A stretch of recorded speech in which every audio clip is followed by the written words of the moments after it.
Guys आज की horror story room number 1046 की है और ये रूम नंबर है एक श्रापित होटल का। एक ऐसा होटल जिसमें जो भी गया वो कभी वापस नहीं आया, लेकिन अगर कोई इसमें से वापस आ भी गया तो अपनी पूरी जिंदगी उस दिन के शौक से जब वो होटल में रुका उससे निकल नहीं पाया। ये बात है 1935 की, जब अमेरिका के मिजोर स्टेट के प्रेसिडेंट होटल में एक बंदा रूम नंबर 1046 में चेक इन करता है। वो इंसान जो उस होटल में चेक इन करता है, पहले तो उसका नाम रोलैंड टी ओवेन बताया गया, लेकिन बाद में ये पता चला कि ये नाम भी गलत था, ये नाम झूठ था। क्यों, आगे की स्टोरी में आप जानोगे। लेकिन गाइस स्ट्रेंज बात यह है कि कोई भी कभी भी नहीं जान पाया कि वो इंसान आया कहां से और वो रूम नंबर इतना श्रापित क्यों है। वही जानेंगे आज की सुपर इंटरेस्टिंग स्टोरी में। लेकिन वो जानने से पहले, हेलो गाइस, मेरा नाम है अविनाश कुमार और आप देख रहे हो हॉरर स्टोरीज।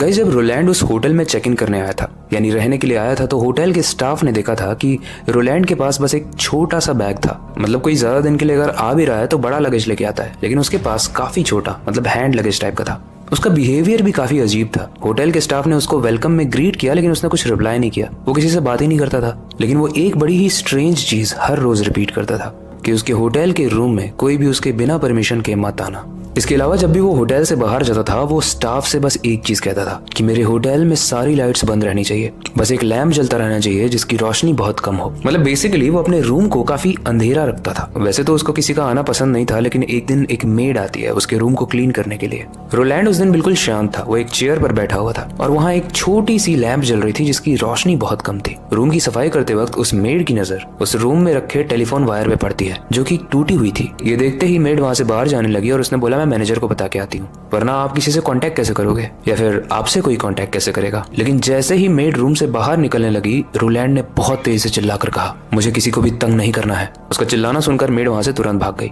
लेकिन कहानी में एक ट्विस्ट आने वाला है, इसलिए स्टोरी को ध्यान से सुनना। अगले 2 दिन तक रोलैंड ने अपने रूम से बाहर कदम तक नहीं रखा। रूम सर्विस जब भी उसका दरवाजा नॉक करती थी वो एक हल्की सी आवाज में कहता था, मैं ठीक हूँ। लेकिन एक दिन रात को उस होटल के रिसेप्शन में रूम नंबर 1046 से कॉल आता है। लेकिन जब वो रिसेप्शनिस्ट उस कॉल को उठाती है तो लाइन कट जाती है।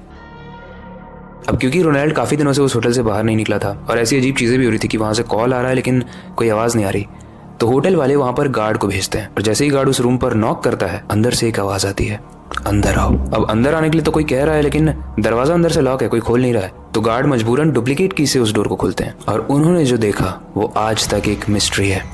पूरे रूम में खून की स्मेल थी। पूरा रूम खून से भरा हुआ था। फर्श पर हर जगह खून बिखरा हुआ है। रोलैंड की बॉडी अधमरी हालत में बाथरूम के पास है। उसका सर फटा हुआ है और उसके हाथ और पैर में गहरी चोट आई है और काफी हद तक तो ये भी लग रहा था कि उसकी स्किन किसी ने नोच नोच कर खाई हो। उसके गले पर बहुत ही शार्प नाखून के निशान थे, मानो किसी मॉन्स्टर ने उसका गला पकड़ा हो। लेकिन सबसे अजीब बात यह लगी कि रूम का दरवाजा अंदर से लॉक था, तो रोलैंड के साथ ये सब कोई कैसे कर सकता है। इस चीज की इन्वेस्टिगेशन करने के लिए पुलिस को बुलाया गया और जब पुलिस ने रोलैंड से पूछा कि भाई ये सब कैसे हुआ है तुम्हारे साथ, किसने किया तुम्हारे साथ ये सब, तो रोलैंड बोलता है किसी ने नहीं।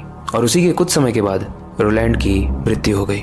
लेकिन उससे भी ज्यादा स्ट्रेंज बात पता है क्या है, जब इन्वेस्टिगेशन की गई तो उस इंसान की आइडेंटिटी जो रूम नंबर 1046 में स्टे कर रहा था, यानी रोलैंड, उसकी फिंगरप्रिंट इस दुनिया में किसी भी बंदे की फिंगरप्रिंट से मैच नहीं हुए। उसकी आइडेंटिटी को हर जगह से मैच किया गया लेकिन कहीं भी नहीं मिली। उसका कोई परिवार ना होने की वजह से उसे ऐसे ही दफना दिया गया बिना किसी फैमिली मेंबर की प्रेजेंस के बिना। लेकिन वो कौन था, कहां से आया था, वो कुछ नहीं पता चला और उसके साथ जो एक्टिविटीज हुई थी उस रूम में वो भी नहीं पता चली। लेकिन गाइज यहाँ पर कहानी खत्म नहीं हुई। आज भी जो भी लोग उस प्रेसिडेंट होटल के रूम नंबर 1046 में रुकते हैं उन्हें कुछ ना कुछ प्रेजेंस फील होती है। कभी बाथरूम के पास, कभी उन्हें कॉल आती है जिसमें कोई आवाज नहीं होती है लेकिन बस सांसों की आवाज होती है। कई बार उनका डोर खुद ब खुद लॉक हो जाता है, कई बार उनकी विंडोज अपने आप ओपन हो जाती है और कई बार तो जब वो उस होटल के कॉरिडोर में चलते हैं तो उन्हें ऐसा प्रेजेंस फील होता है कि कोई उनके साथ चल रहा है। तो इसका मतलब क्या है? क्या रोलैंड जो वो इंसान मर गया है वो वहीं पर है अभी भी, उसकी आत्मा वहां पर कैद हो चुकी है, या फिर ये बस एक मनगढ़ंत कहानी है ताकि लोग वहां पर जाने का सोचें, वहां पर रहने का सोचें, उस चीज को एक्सपीरियंस करने के लिए? आपको क्या लगता है? आप कमेंट सेक्शन में जरूर बताना। लेकिन ऐसी मैंने बहुत सारी स्टोरी सुनी है जिसमें काफी सारे इंसान आए और गायब हो गए और उनका कोई वजूद नहीं था। ऐसी एक स्टोरी सुनी थी जिसमें मैंने बोला जाता है कि एक इंसान फ्यूचर से आया था और जो ये कोविड और ये सारी चीजें हो रही हैं उसने इस चीज को प्रेडिक्ट किया था और उसके बाद वो गायब हो गया था। पहले आपको क्या लगता है, फ्यूचर से कोई आ सकता है या ऐसा कोई भी इंसान आ सकता है जिसका इस दुनिया में कोई वजूद ना हो? कमेंट सेक्शन में जरूर बताना। इस स्टोरी से रिलेटेड कोई फीडबैक हो उसे भी आप कमेंट सेक्शन में बता सकते हो। आपके पास कोई भी सजेशन है जिस पर हम वीडियो लाएं तो आप पसंद करो आप हमें ज़रूर बताना, क्योंकि रिसेंटली में ही आप में से किसी की एक रिक्वेस्ट थी मणिकर्णिका घाट पर वीडियो बनाने की और हमने उसे प्रस्तुत किया आपके सामने। बाकी ये वक्त आ चुका है इस वीडियो को एंड करने का और नई वीडियो पर काम शुरू करने का। लेकिन जाने से पहले मैं बस एक ही चीज़ करना चाहूँगा, अपनी क्यूरियोसिटी को डाय मत होने देना, नई चीज़ें सीखते रहना, अपने बेड के नीचे और खिड़की के बाहर ज़रूर देख लेना। मिलते हैं अगली वीडियो में।